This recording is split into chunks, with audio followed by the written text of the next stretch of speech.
पुतली की कहानी। चार मित्र थे। उनमें से एक खाती था, एक दर्जी था, एक सुनार था और एक ब्राह्मण था। चारों ने परदेश में जाकर धन कमाने की सोची और एक दिन ठीक मुहूर्त देखकर अपने गांव से रवाना हो गए। चलते चलते शाम हो गई तो एक कुएं के पास रात बिताने के लिए ठहर गए। सबने भोजन किया और फिर सोने की तैयारी करने लगे। सुनार के पास सोना था, इसीलिए उसने कहा, भाइयों सबका एक साथ सो जाना ठीक नहीं होगा। दर्जी ने कहा, हाँ भाई ठीक कहते हो, सबको बारी बारी से पहरे पर जागना चाहिए। ब्राह्मण ने सबके पहरे का समय निश्चित किया।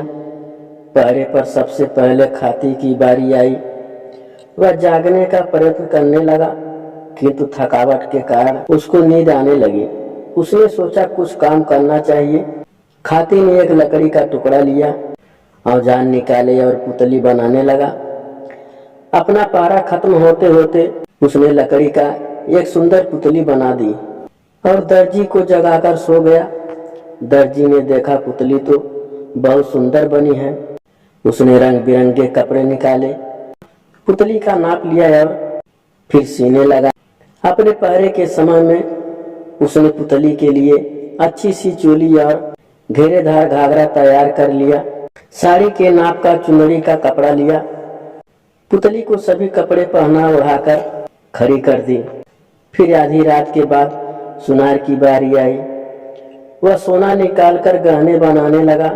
धीरे धीरे उसने कनफुल, नथ, हंसुली, चार चूड़ियां, पायल सभी गहने बना लिए और पुतली को पहना दिए। पुतली कपड़ों गहनों में बहुत सुंदर दिखने लगी। अंत में ब्राह्मण की बारी आई। वह पुतली को देखकर विचार में पड़ गया। उसने सोचा इस पुतली को अपने मंत्र से जीवित करना चाहिए। वह मंत्र बोलता हुआ उस पर जल छिड़कने लगा। सुबह होते होते पुतली जीवित होकर जवान लड़की बन गई। सवेरा होते होते सभी जाग गए और सुंदरी लड़की को अपने पास देखकर आश्चर्य करने लगे। ब्राह्मण ने कहा, इसको मैंने मंत्र बल से जीवित किया है, इसीलिए मैं ही इसके साथ विवाह करूंगा। खाती बोला, वाह जी, यह कैसे हो सकता है? पुतली तो मैंने बनाई थी। दर्जी बोला, इसके लिए मैंने ही कपड़े तैयार किए हैं, इसके साथ मैं तो ही विवाह करूंगा। सुनार ने कहा, भाइयों मैंने हजारों रुपए का सोना खर्च करके इसके लिए गहने बनाए हैं। अब कैसे हो सकता है कि यह दूसरे के घर चली जाए? इतने में गांव के कई लोग भी जाकर अपने काम धंधे के लिए कुएं पर आ गए। चारों को लड़ते झगड़ते गांव वालों में से एक समझदार बूढ़ा बोला, भाई क्यों लड़ते हो?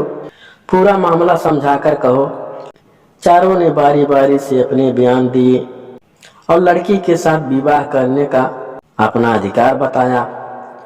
बूढ़े ने सबकी बातें समझकर कहा, खाती ने पुतली बनाई और ब्राह्मण ने इसको जीवित किया, इसीलिए दोनों इसके बाप हैं। दोनों में से किसी का भी विवाह इस लड़की के साथ नहीं हो सकता। रही बात दर्जी की, इसने कपड़े तैयार किए हैं, यह काम मामा का होता है।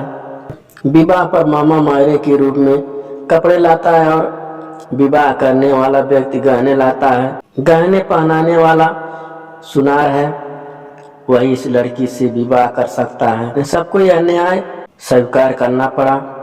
सुनार उस लड़की से विवाह कर अपने घर लौट आया और दोनों सुखी सुखी रहने लगे।